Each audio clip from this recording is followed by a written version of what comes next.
Randy Warren, Religious Studies Department here at the Mount, and I'm delighted to be able to welcome you to this, the third and final lecture of the Seton Lecture Series. Our speaker has been Dr. Paula Gonzalez, a Sister of Charity, who over the past 2 days has challenged, stimulated, and educated us, calling us to re-examine our relationship with the earth, a relationship which is not only material, but profoundly spiritual as well. Her talks last night and this morning outlined our situation and the urgency with which it must be addressed. Tonight, in her final talk, Hope Through Alternatives, she will tell us how. Sister Paula.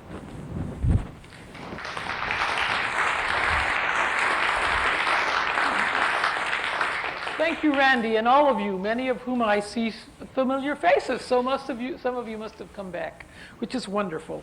I'm very excited to be with you here in Nova Scotia, a perfectly gorgeous part of God's creation. I've been here before 3 or 4 times, and I've never been here at this time of year, though, and it's simply glorious. I only wish I could be here by the end of the week, because the color, I suppose, will just be absolutely mind-boggling. But already, it's a wonderful taste. You're at least 3 weeks ahead of us, where I come from in Cincinnati, Ohio. I'm a Sister of Charity of Cincinnati, which is one of the cousin groups of the Halifax Sisters of Charity, all founded by Mother Elizabeth Seton, who, of course, was a woman not only of her time, but far ahead of her time. She was a woman who lived through a millennium change. She was born in 1774 and lived until 1821. So she was there for the movement into the 18th century. A period of extreme transformation of social, political, religious, cultural realities, just as we live in a very similar age. And so Mother Seton is a tremendous model, being a woman who was really a fabulous kind of person for us to look at, because she was originally raised as an Episcopalian, became a Roman Catholic, was a wife, mother of 5, widowed, very young, with her family disowning her because they did not wish to have her be Roman Catholic, and a single mother of 5 children in the early 19th century. A truly challenging kind of reality. And so I'm very pleased to be able to give the Mother Seton lectures, because she's such a fascinating woman for our time. And I suggest to all of you who may not know her story, which I am not here to talk about, to make acquaintance with Elizabeth Seton. Really interesting lady to help us move into the 21st century.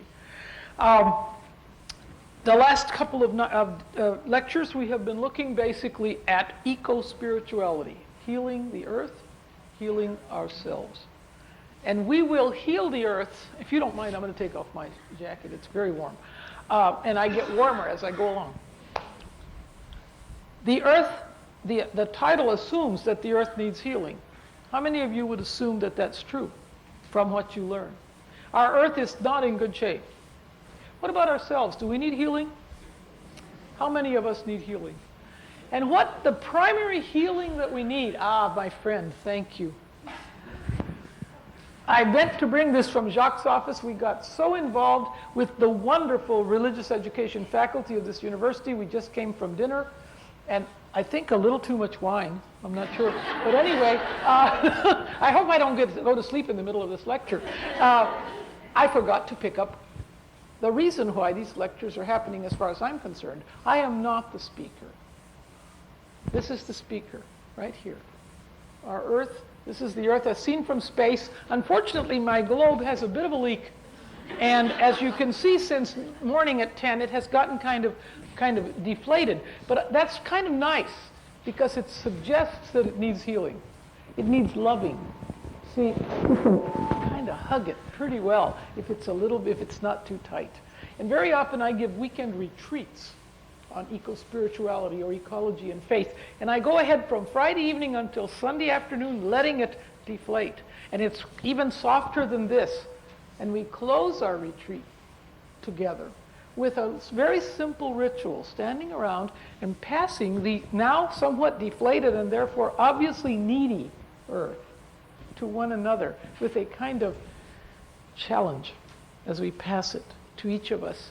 What are you going to do about this? And that's what I offer you this evening, because I'm going to speak this evening about hope. There's not a lot of hope in our world. How many of you would agree with that? Hope is not a very big reality. And for younger people, it is particularly not a reality, as you can tell by the suicide rates in the industrial nations of young people. Not in the so-called underdeveloped world. Young people do not kill themselves. As far as they know, there's a future ahead. As far as the industrialized nations are concerned, the future ahead does not look promising. So what I'm hoping we can talk about tonight, and for those of you who have been here through the morning session, which was pretty grim, looking at the realities, and even last night looking at the realities of our time, we have some serious, enormous challenges. And some people can find that as overwhelming. I find it thoroughly exciting and energizing. Thoroughly energizing. Being called really by the Creator, the eternal Creator, to take up our appropriate role and creatively move ourselves into a sustainable future, a future that is possible for generations to come. It's going to take an enormous commitment and an enormous amount of work. And what I can tell you is that if you make that commitment and if you undertake that work, you will grow younger every day. Younger every day. I will be 65 later this month, and I can tell you that I have very few friends who are in their 60s because I absolutely can't stand the pace.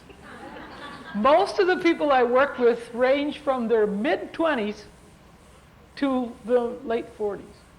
Those are my really friends that I gather with, because that's the energy level at which I function to a very large extent, because that's what I've been doing for the last 20 years.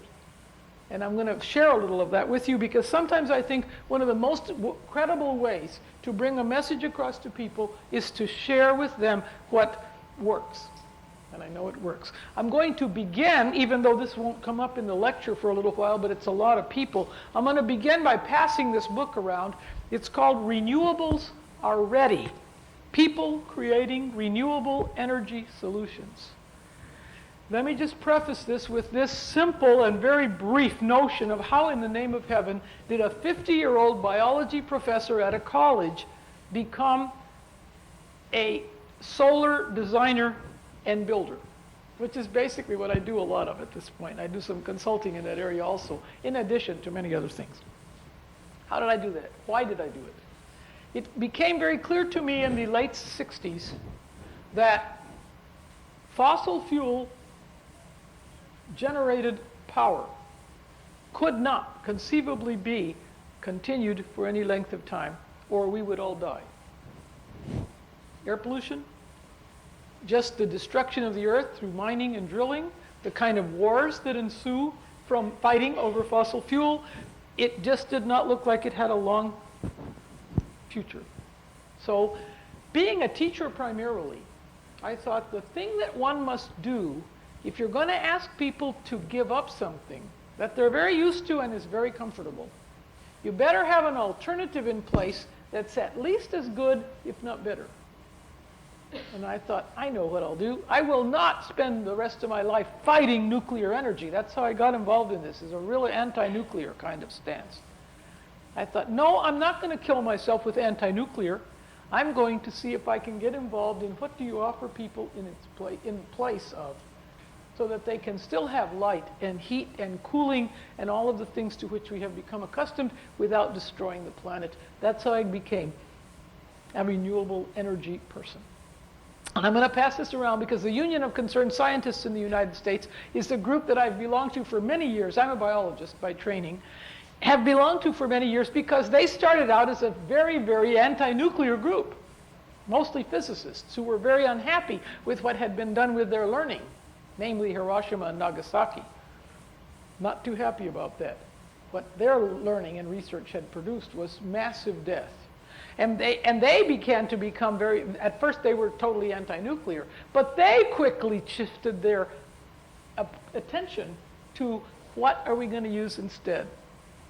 And so renewable energy became one of their really interests. They sent a group of people around the country to look at people, everyday people, crazy people, creating renewable energy solutions. People who looked up at the sun and thought, that is the only energy source for this planet. It's the only one that's ever been there. It's the only one that'll ever be there, right? Isn't that true? Isn't coal and oil simply solar energy passed through ancient forests, made into coal and oil and peat? Absolutely. So solar energy is the basic way in which this planet gets energy. So why not use it directly? And that's what I got involved in. I'm always like to go to the least common denominator. And there's the sun, and it's free. I am also driven by a passion for global social justice. I am very aware of the fact that I live on a planet of 6 billion people where at least 25% of them do not even have basic human needs met. This is a concern to me. As a Christian, I believe I must not continue to live in a world without fighting until my brothers and sisters who do not even have basic human needs are able to have basic human needs. And I look at the sun and I think, some of those starving people in the so-called third world could have what? Hot water for a shower, because it's free. They could cook food using solar energy. If we in the developed nations develop the technologies and share them, make them cheap enough, because we can do that if we make volume. So this book is a compilation of 70 renewable energy projects that are totally grassroots.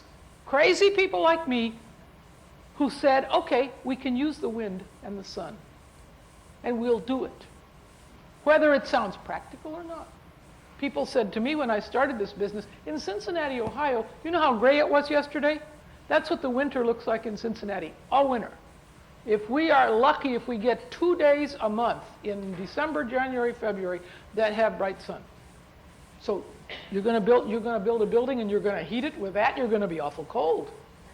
I said, no, not necessarily. We're really very clever folks. And so what I'm going to send this around is to show you most of these accounts are half a page or a page or something.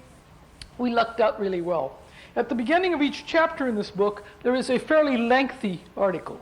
And we happened to pick up an 8-page spread under the rubric called Educating by Example. We have built a building, which you will see in a few minutes, that shows you how you can live with amenities that are lovely off of nature. Eventually, when I find enough money to finish some of what I have to do there, for $0, with virtually zero pollution. How does that grab you? Sound like a win-win situation? I think so. So I'm going to pass this around so that you'll get a chance to see it, because otherwise we will not get it around.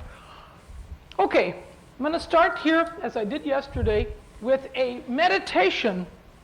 You know how the Protestant community tends to always have to have a text, usually from the scripture. I like to get mine from the Constitution on the Church in the Modern World out of Vatican II, because I think that document has in it very, very much of what we, especially those of us here who are Roman Catholics, need to utilize to plummet us into a different future and into the responsibility that we have for making that future. The future of humanity is in the hands of those who are capable of providing the generations to come with reasons for life and optimism. I love this quotation. It is basically my mission. Giving you the hard facts, as many of you who were here last night and this morning, you got to face those. We have a deteriorating planet. But we don't have to just shrug our shoulders and say, well, there's just not a damn thing I can do about it. It's helpless. It's hopeless. It's hopeless. It's not hopeless. All it takes is what? What I call roll up your sleeves hope. Roll up your sleeves hope means not you pray to God, please save us, because God's not going to do that. What it means is that you take your effort and your initiative and you decide, I am going to make a difference. And that's what I've been trying to do for the last 20 years approximately. Those of you who were here last night have already seen this, but I want to flash it past you because I think it's really important for us to look at the basis out of which I'm looking at what I tell you tonight. it is highly probable that the industrial model which operates the rich world doesn't have 20 years that it can continue without destroying us. Through pollution, through wars, through who knows what. And I show you this, I finally remembered the name of the man who wrote the book Awakening Earth, Dwayne Elgin, who's a futurist. And he has suggested the following, that at the present time in industrial societies, Western industrial civilization, we are here.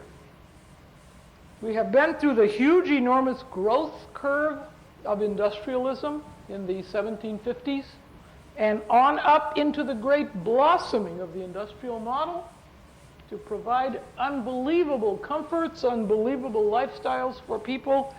And then in the last 50 years or so, since the Second World War, we begin to see the cost of this ecologically, I think socially, and politically as well.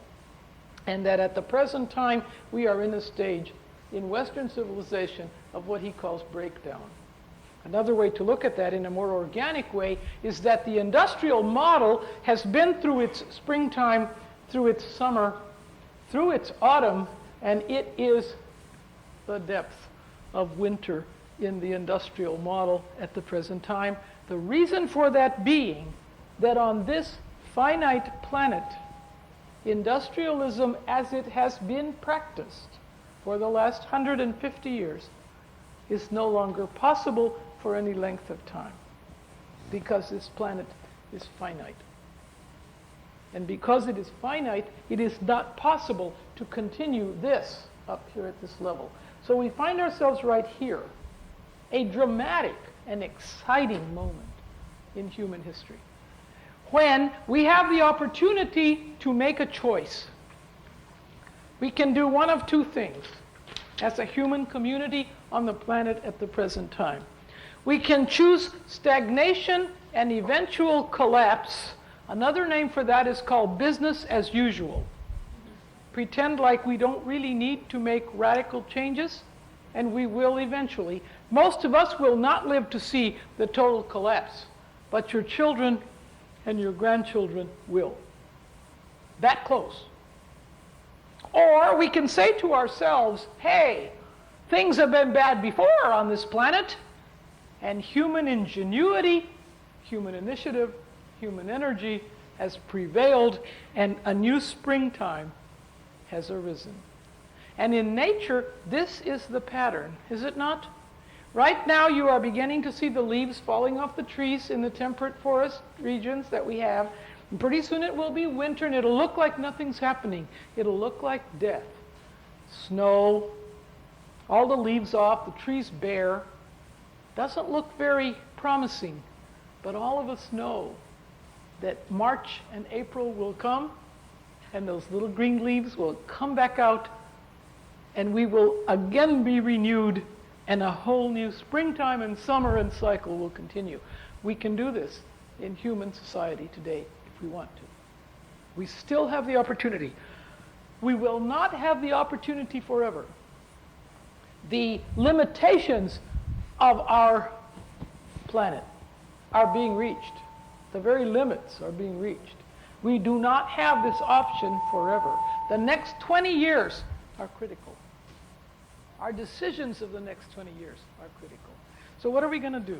Well, I like this also from Dwayne Elgin, where he suggests that humanity up to now, in their relatively short lifetime on this planet, basically the last second or so of geological time, there have been humans.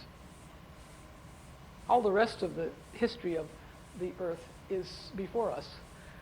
That we have basically been little by little moving through the hunter and gatherer, the agricultural and the industrial era, farther and farther and farther away from nature. Very, very few people still relate themselves as a part of nature. How many of you, when you hear the word nature, think of it as including you?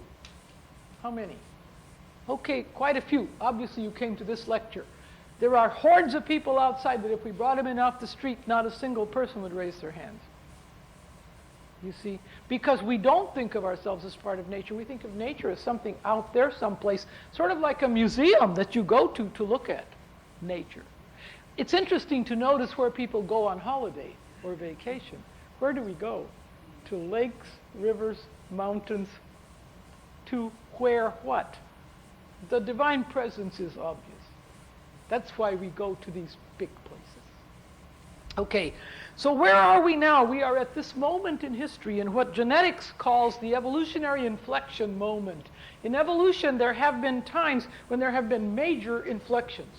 Not gradual, but very major. We probably live at one of these right now, especially culturally. And we are at a point when we must begin, and we have the tools, according to this author, to move through the communications era to the bonding era, where we begin to realize again that we are part of a whole rather than individuals, and that we become interdependent with one another and with our surroundings. See them as sacred. See everything that exists as sacred. Everything in the universe is a syllable of the Word of God. And if we begin to see it as sacred, we will relate to it in a very different way. Not only to other humans, but to the non-human world as well. And moving on into the surpassing area, so that we are at a moment here when we must choose reintegration with nature. We must choose again to be identified as part of nature. Nature being what? The creation story of the great eternal one 15 billion years later. We are syllables. We are letters of the story that God is telling, called creation. Creation is not something that happened, but something that is happening. Right today, are there stars being born in our universe right now? Are there new stars being born? Are there new babies being born? All kinds of babies. Baby crickets, baby praying mantises, baby snakes, baby people. Yes. It is not something that happened. It is constantly happening. And to live in a world in which everything that happens is a verb, not a noun, is energizing in the extreme. So what do we need to do? How many of us have grown up in a religious background or even a cultural reality that suggests that we are made in the image and likeness of God?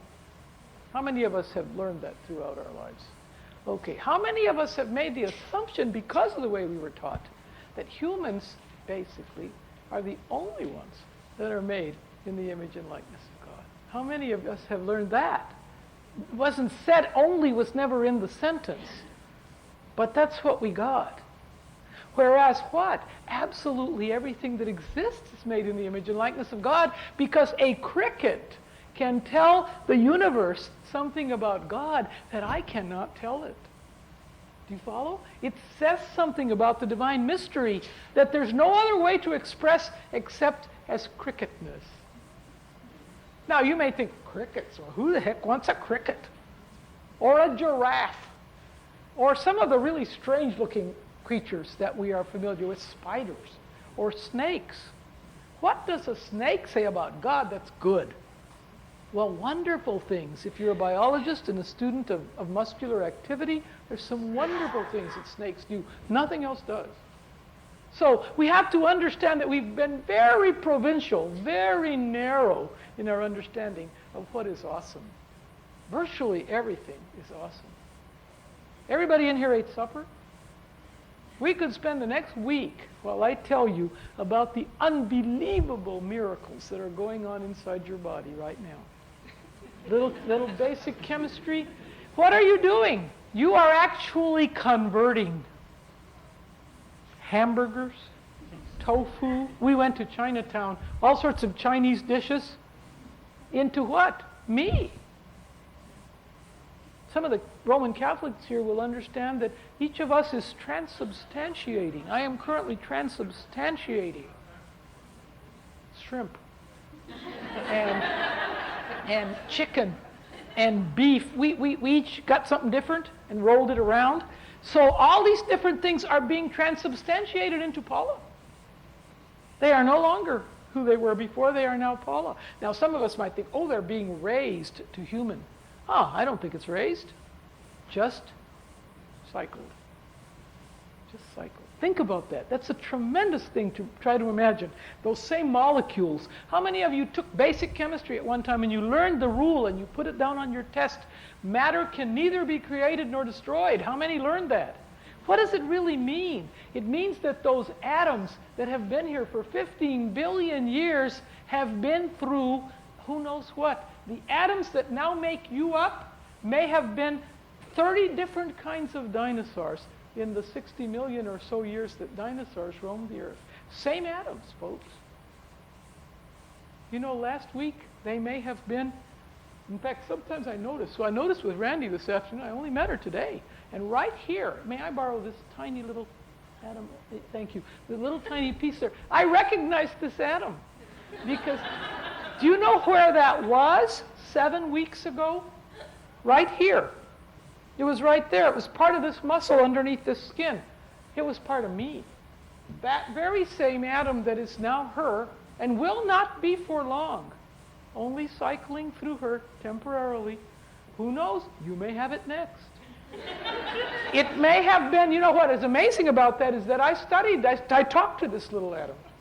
And guess what I found out?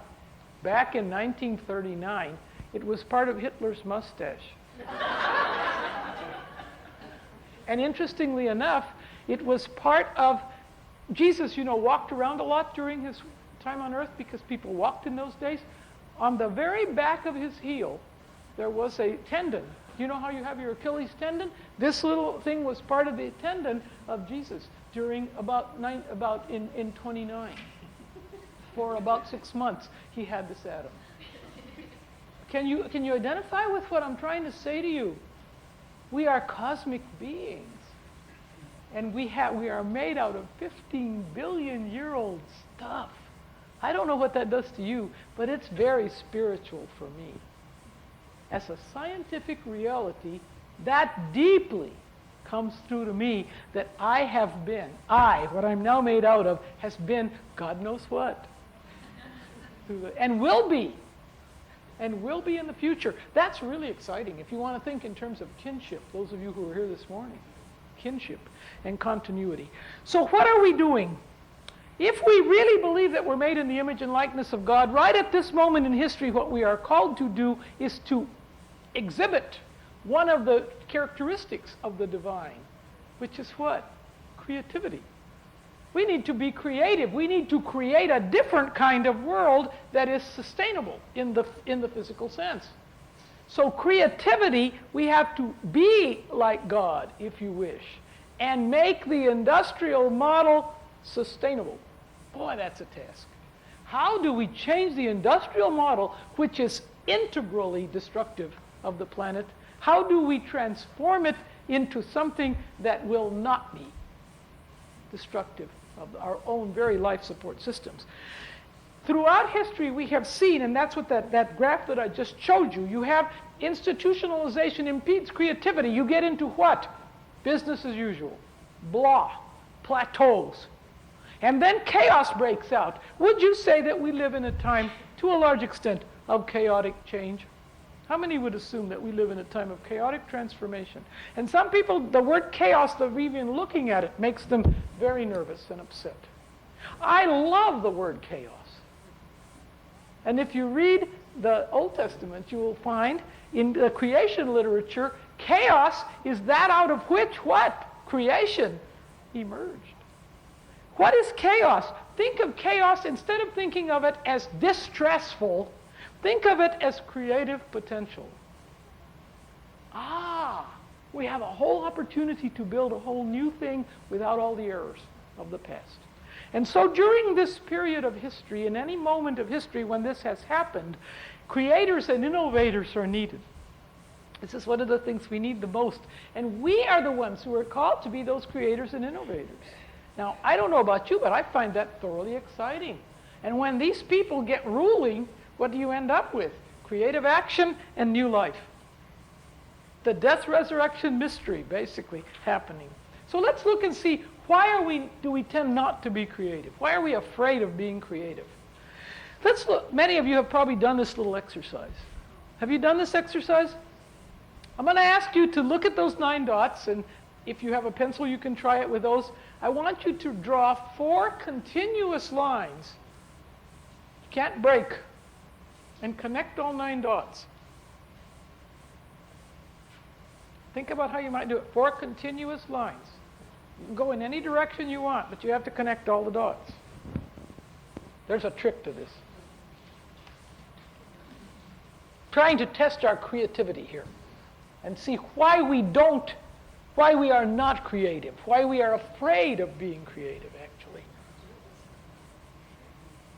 I'm not going to take a lot of time with this when I have a 2 or 3 hour afternoon. I let people really struggle with this. I'm not going to let you do that tonight, because there's a real trick. You can't do it the way most of you are doing it. Because the secret is very, very different from what most people would think.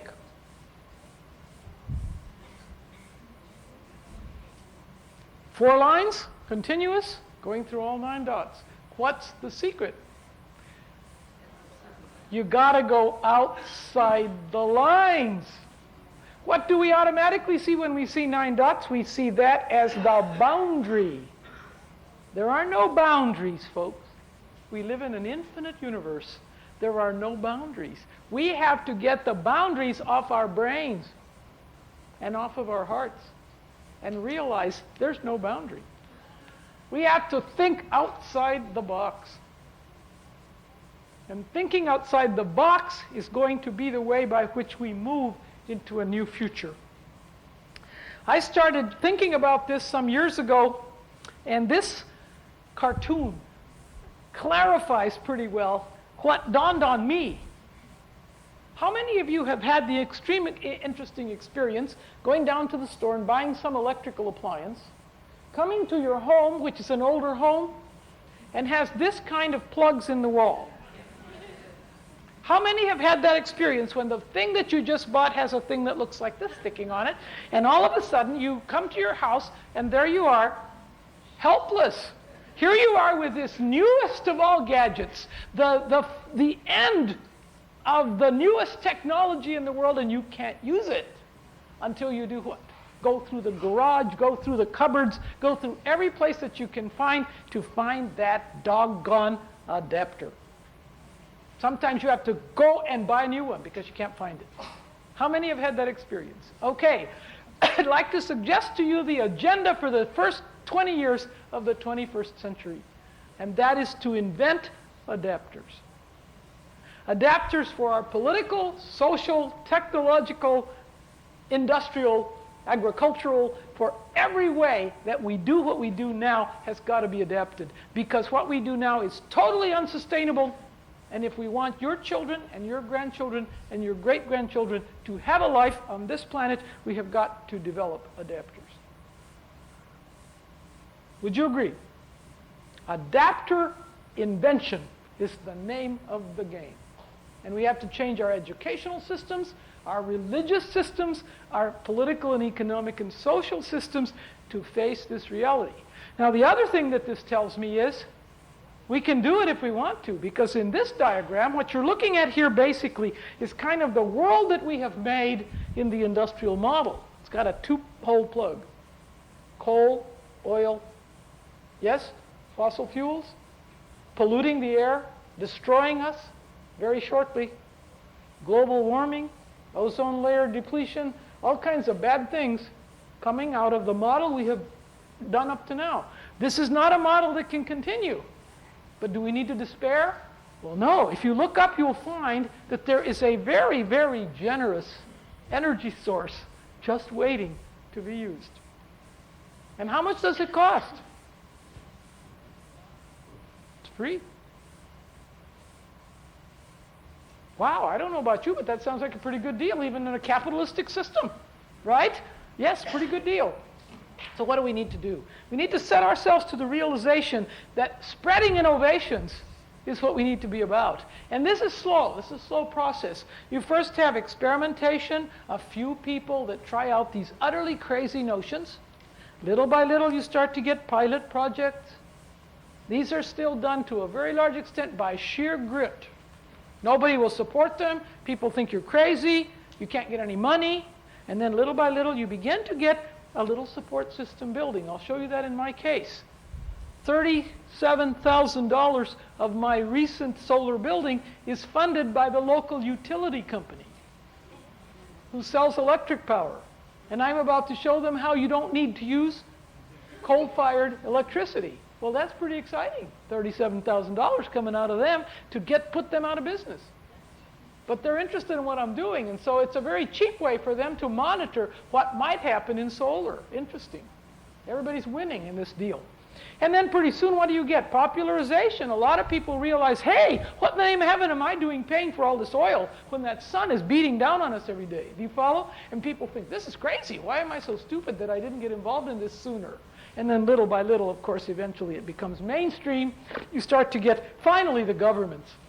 Finally, many years later, the governments finally catch on with this thing. And then pretty soon, of course, you've got regulation, and it's now mainstream. And we have a solar future, or a renewable energy future. Now, why is that important? Well, in the rich world, we have developed some tremendous needs. They're not all needs. Many of them are just desires. But I want to show you a phenomenon that has been going on now for quite some time. This is an old graph. It is US, but I'm sure it's typical of Canada. And I'm sorry that it doesn't go beyond 1988. I haven't been able to find a similar and dramatic graph. But it's really good. I want us to see, why is it that we have such enormous demands on our electrical systems? Why has the use of electricity risen by 50% in the world since 1960, when we already had enormous amounts of electricity? How has it doubled? It has doubled because we have come to assume that we need what? Color television? Air conditioning? That may not be as much up here where it's cooler, but down in the parts of the world that are hot, nobody builds a house, even a modest middle-class house, without air conditioning. You couldn't sell it. You couldn't sell it. And look at this. Notice the difference here in this. The rate, the steepness of a line tells you how quickly something is coming on. Do you know that? This is what's called an exponential growth curve. It's growing at an exponential rate. 1, 2, 4, 8, 16, 32, 64, etc. Not 1, 2, 3, 4, 5, 6. Okay? So it grows very quickly. Exponential growth rates are happening in everything from number of people to amount of land that you need to grow things to everything.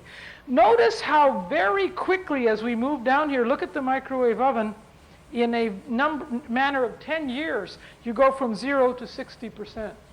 Look at the VCR, 5 years, 0 to 60%. I'm sure that if we extended all these, they are long through the 100% mark.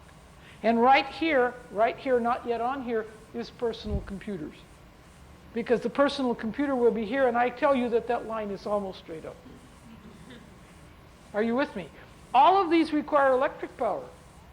Well, what does that mean? Pretty soon you're going to have the electric car. Now, the electric car is fine if we figure out some way to generate the electric power other than bringing you home at night into your garage and plugging into the garage. Because what will happen then is, right now, the power plants have a carbon dioxide and other emissions that looks like this. Here's day, night, day, night. What's going to happen when everybody runs home, plugs in their car? Day, night, day, night, day, night. And you now have a really serious problem. Now, we can solve that. And I don't have time to show you some of the slides that I've got. But down in Houston, Texas, for example, they've got a big building, huge building, that has a parking garage. The whole roof of the parking garage has photovoltaic panels that both shade the cars and make electricity, and you pull into the thing and plug into this, and the sun recharges your electric car. That will work. No pollution. Very expensive right now. Okay, now let's ask ourselves then, let's get it a little more personal. Our habits in the throwaway society. Canada is just as bad at throwaway as we are down our way. Why do we have to put pop and beer in cans? Aluminum rolling, sheet aluminum making, is either the second or third most energy consuming process in the industrial world. It requires unbelievable amounts of energy. Electric energy, electric arc furnaces are necessary in order to generate the heat that you need to make cans. Now, I have some friends in Cincinnati, which is an old German city, who are real beer drinkers. And they would not drink beer out of a can. They said that is just the end of the world. You got to have a brown or green bottle. Otherwise, you don't drink beer. Well, what about the difference between bottles and cans in terms of the cost to the planet? Take a look at this. Here's an aluminum can used once. 7,000 BTUs, British thermal units of energy, are required. That's only just to make it. That doesn't refrigerate it, move it from place to place, etc. That's just what it costs the planet to make one aluminum can. When you compare that with a steel can, 6,000, a recycled steel can, down to 38, a recycled aluminum can, notice, about a third if you use it over again, but a huge amount of energy goes into recycling and a lot of pollution. Recycling produces pollution and uses energy. Recycled glass beer bottle, we do have glass that we throw out and make over again, and we're down to 2,500. But look at this. How many of us are old enough to remember the time, and maybe you still do it up here, when you drank your beer or your whatever, and you put it back in the case and you took it back, and they refilled it, maybe 30 times.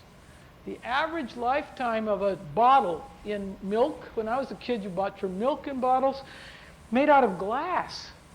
What's the cost to the planet of glass? What's the source of glass on this planet? What's it made out of? It's made out of sand. Does anyone think we could ever run out on this planet, run out of sand? No way. There is sand to the kazoo on this planet. It can be melted at a very low temperature, made into a bottle which can be utilized 30 times. And let me suggest something else to you. When you do this reusable bottle, what happens to the labor associated with refilling it 30 times? Where does the money associated with that refilling end up? In the local community, right? It's a localized economy. You don't trek bottles from here to Toronto or from here to Edmonton. You keep them right here in Nova Scotia. So the jobs associated with washing, collecting, filling, sterilizing are here. And the profit, therefore, does not go to someone at wherever your big stock market people that clip coupons are located. In New York, it would be on, in New York, somebody just clipping coupons and getting all this huge, enormous profit. No, the money is local. The money remains local, the jobs remain local. That's really, really important. What else do we have to look at relative to energy? Well, let's look at how smart we can be. We are not going to have to do without a whole lot of anything if we use our brains. Look at this little exercise. Which light bulb do you think would be the smarter one to use? They both give the same amount of light. Now, you all pay electric bills. Which one do you think is a wiser choice? Well, if you're only paying for 18 watts, instead of 75 watts, your bill is going to be 1/4 of what it would be if you leave the incandescent lights. These are available right now. CFLs, compact fluorescent lamps. They, at the bottom, that one does not look the same as this one, but most of the ones that you make, the bottom is exactly the same. You go up to your incandescent lamp, unscrew it, put in your 18-watt lamp, and you have just cut your consumption by 75%. We can do that everywhere. You can take an auditorium like this, which has way too many lights, like way too many. We have to learn to design differently. 1, 2, 3, 4, 5, 6, 7, 8, 9, 10, 11, 44 plus 6. There are, for round numbers, 50. There's 100 40-watt lamps over your head. Crazy.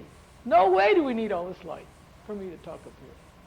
And there's many more up here, and there's a bunch of spotlights up here, too, that I'm sure will just actually cook you when you're up here. Sometimes when you're on stage, you actually go away cooked from the light that you get in the heat. So what do we need to do? We need to be smart. What would happen to the pollution associated with generating electric power if everybody reduced their consumption by 75%? The pollution is also reduced by 75%. So there's just a number of ways in which we can do this. Choices make a real difference. We will be hearing up here in North America a great deal about global warming and how whether or not it's real or it's not real and what we're going to do about it. For the next year, it's going to be really hot politically, globally, the global political system. Personal decisions make a gigantic difference. This is the amount of carbon dioxide, which is one of the primary greenhouse warming gases, that you get if you go out and buy a car that makes 18 miles to the gallon. You are going to, during the lifetime of that car, put 58 tons of carbon dioxide in the atmosphere. You personally are going to make the decision to put 58 tons out there. That's a lot of warming. You could decide to do a 27.5-mile car, smaller, modest car, and you would only be putting out 38 tons. That's a tremendous kind of difference. On the other hand, if we were really, really committed, what would you end up with? Oh, a 45 mile per gallon car, a Geo Metro. Easy make 45 miles, 23 tons. Or if we really were smart and we pressure Detroit, and you do have some auto manufacturing in Canada, I don't remember where it is, we pressured them and said, we won't buy any of those 45 cars. They got to be 60 or we don't buy them. They'd have them tomorrow. They'd have them tomorrow. The trouble is it's going bigger now. Because of what? Status. A car has very little to do in the Western industrial world anymore with transporting people from place to place. It has to do with brand name, status. You got to have a 4-wheel drive Jeep Cherokee to take the kids down the road to play soccer. You know, it's cuckoo to go to the supermarket. You know, big 6-cylinder thing with 4-wheel drive. Crazy. When you could get a 60 mile per gallon, look at the difference, folks, between these if we decided to be responsible. So I'd suggest to you that the major energy sources for tomorrow relate greatly to hope. And we have a very despairing feeling on our planet today, especially in the industrial nations. I'd like to suggest to you that hope, though it is a very short supply at the present time, it too